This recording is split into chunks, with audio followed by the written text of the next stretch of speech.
Bonjour à tous, voilà, nous sommes vendredi 6 mars, je viens d'arriver, je vais mettre en service cet établi sur lequel j'ai laissé installer depuis hier cet LM805 ainsi que ce lecteur 515 et je vais commencer par attendre déjà la mise en service de mon oscillo. Voilà, que je vais paramétrer sur 50 mV par division. Et ensuite, je vais mettre en service l'amplificateur.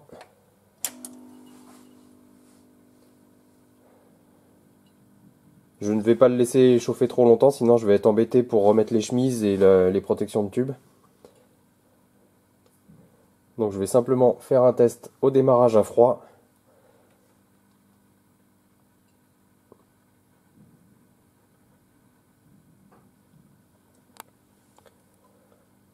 Alors on est toujours en phase de préchauffage pour l'instant.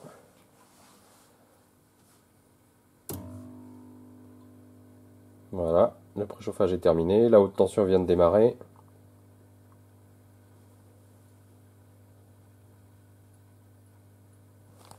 Et comme vous pouvez le voir, exactement comme hier, voici le bruit résiduel en sortie HP. Donc ici le canal droit, ici le canal gauche. On voit assez nettement qu'on a à peu près le double de bruit sur le canal droit par rapport au canal gauche. C'est exactement ce que j'ai constaté hier. Alors tant que les tubes ne sont pas chauds, je vais arrêter l'ampli. Je vais me chercher un gant. Hop, je pose le caméscope. Je vais chercher mon gant qui est là.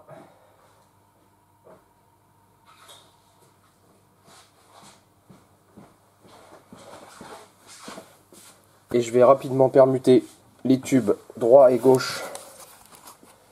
Donc je prends le tube qui est à droite, que je pose ici.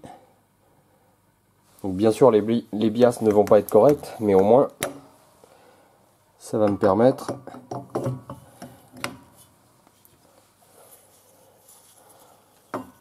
de vérifier que le bruit est bien dû. Donc ça va être ce tube qui devrait poser un problème sur le canal gauche. Je remets l'appareil en service.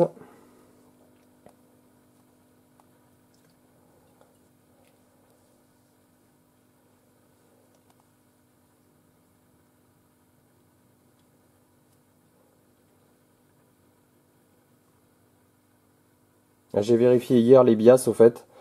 Sur la notice, il est préconisé de régler sur 120. Donc rien n'empêche d'avoir un bias inférieur. Selon moi, ça préserve les tubes et je n'ai pas vu d'anomalie du son. Voilà, je viens donc de permuter les tubes droite et gauche et on voit très nettement que maintenant c'est le canal gauche qui a le double de bruit de ce qu'on appelle le hum par rapport au canal droit. Donc je vais faire une nouvelle permutation avant que les tubes ne chauffent. Alors bien sûr les bias ne sont pas corrects.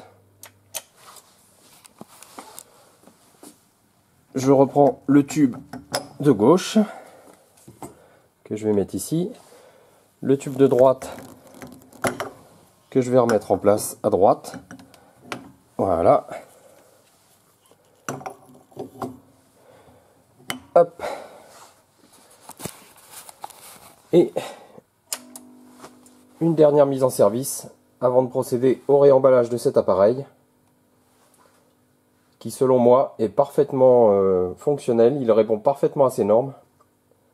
Le bruit de fonctionnement est tout à fait normal maintenant.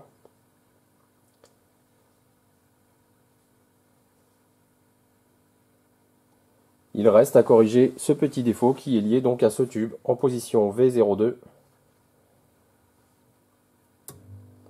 On va pouvoir le vérifier. Voilà. Je viens à nouveau de permuter les tubes. On voit très nettement que sur le canal gauche, on n'a quasiment aucune ondulation, alors qu'on en a une petite sur le canal droit. J'ai un focus qui n'est pas parfaitement réglé sur cet oscillo. Voilà, c'est un peu mieux. Donc je préconise vraiment le remplacement de ce tube V02. J'ai communiqué hier avec Jacques qui devrait, via Jennifer, le faire parvenir directement à CTA. Allez, j'arrête cet ampli avant que les tubes ne soient trop chauds pour pouvoir être réemballés. Et je vais maintenant concentrer mes essais sur ce lecteur LM515 sur lequel j'ai changé le mécanisme de lecture.